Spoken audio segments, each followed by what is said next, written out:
and bank records of the President. The requirement, if Your Honor, please, of ultimate facts is really based on what is alleged in the petition or complaint But itself. what was the exact words of counsel? Ang katotohanan ay Confidential. hindi confidential. So why in the case of President Marcos is the katotohanan confidential, but in the case of Vice President Sara, it's not confidential? Wala naman po akong maalalang ruling ng committee in the case of the President na meron silang sinabing confidential.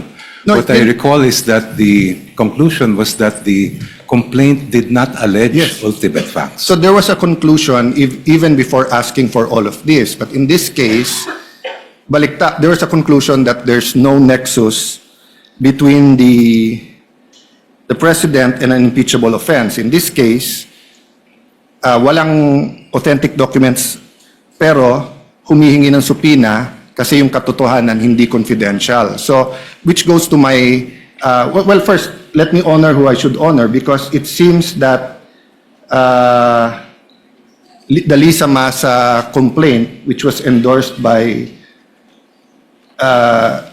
ACT party list, was here kanina, and I think Antonio Tino, I think Sara Elago was here the last week, and I think Representative Ko was here. So in their case kasi, I can say walang selective justice because they wanted the same standards of President and Vice President. So that's my next question. We want fairness for everyone and for the Filipino people, but would it be unfair to require 20 years of documents from AMLA, BIR, and bank accounts from Vice President Sara without requiring the same from President Bongbong, considering that all of these scandals is happening during his administration? If the allegations of the complaint against the President did in fact contain ultimate facts, I would see no reason why the Committee on Justice should not have proceeded with it. So I'll take that answer. May I ask the same question? Rule 8, ultimate facts including evidence. So the answer of the prosecution was that basta't may evidentiary facts.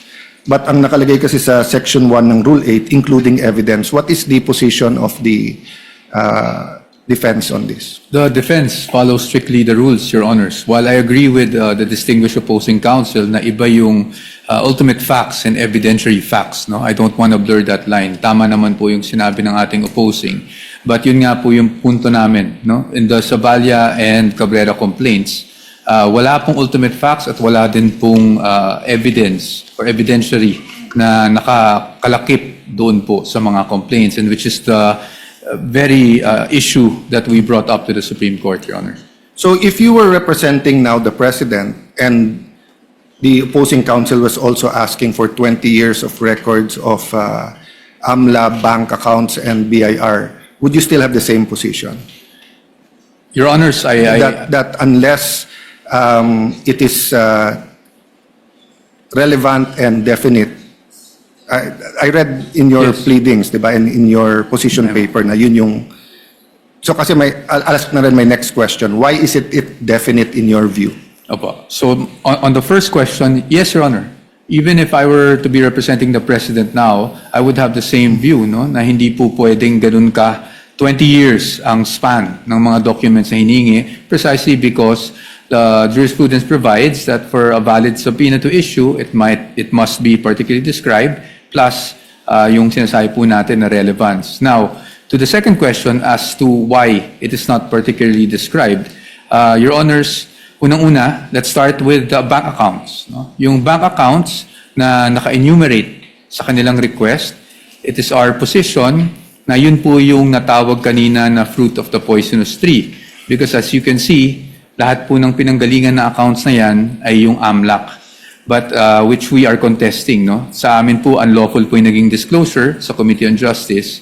But more importantly, pangalawa, aside from just the mere bank accounts, the documents they're asking, Your Honors, while they are specified, kung titingnan mo talaga ng mabuti kung anong hinihingi nila, they're asking for all bank records without any assertion as to why all of these are relevant to prove whatever allegation they have stated in the articles of impeachment. I'll skip many questions here and go to that question. But to be fair, Congressman Dioknos, you said that's an exclusive authority, right, power of the House. So if I want to question the difference, I'll do that in either the Senate or as a private citizen. So I won't go into that. But I ask that now in context of whether or not the certain parameters in the subpoena you're asking for is valid or not. So let me just go to this series of questions.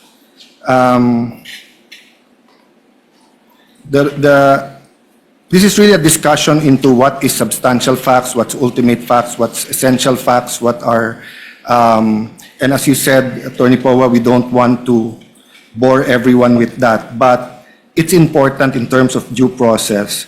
So basically, diba, the ultimate facts are that establish the charge, in this case, unexplained wealth. So let me put it this way in my question to Attorney and Congressman Prosecutor Joke. No. So like if I say that may kilala akong politiko, commissioner ng ganito or congressman, senator, whatever, ang SALN niya was 1 peso or what's a reasonable amount. SALN niya was 1 million, 20 years later it's 20 million versus the commissioner of BIR in 5 years, it gained 50 million compared to this congressman nito. Then I said, eto lang income niya, unexplained wealth yan. In your view, is that sufficient na for the impeachment court then to issue the subpoenas? Or do you have to specify na, for example, you say that that commissioner, sa SALN niya, he only had 2 cars, but he actually has more than 4. Therefore, penging subpoena para sa LTO. O that commissioner, ang sabi niya, isa lang ang bahay niya. Pero subpoena sa LRA kasi 4 ang nakita namin. Diba? Kasi on the later examples, medyo mas malinaw yung ultimate facts. Pero yung pag sinabi mo lang, eto SALN, eto tumaas, which was my point actually in my last few vlogs, that just because tumaas yung SALN, that doesn't mean that there's ill-gotten wealth. But my question there was, does that give us now the authority to get the bank accounts, the AMLA and the BIR? Because whatever we do in the impeachment court is for impeachable officers. But nanonood din yung Sandigan Bayan, nanonood din ng RTC, MTC, nanonood din yung Supreme Court. So whatever rule we have here, that will influence then how we deal with barangay captains all the way to anyone who's not impeachable, no? For unexplained wealth, Your Honor, I believe the ultimate facts must include the following. First, that the person involved amassed wealth. Second, that that wealth is manifestly disproportionate to that person's lawful income. So kailangan po natin makita kung ano yung kanyang kayamanan at kailangan natin ikumpara doon sa lehitimo niyang kinita. And that can be only determined by looking at the records that we are requesting from this honorable court. No, but if you're just looking at the SALN at yung kinita niya, so I'll give you a example. No? I won't name the person para walang mag-react. But he was senator, I think in 1987, an outstanding human being. And he was telling us, etong lupa na to, nabili ko ng 1980 o 1970 na 50,000. Oh, nabenta ko ng 1990. Kaya lang sa SALN, ang nakalagay kasi doon yung acquired cost.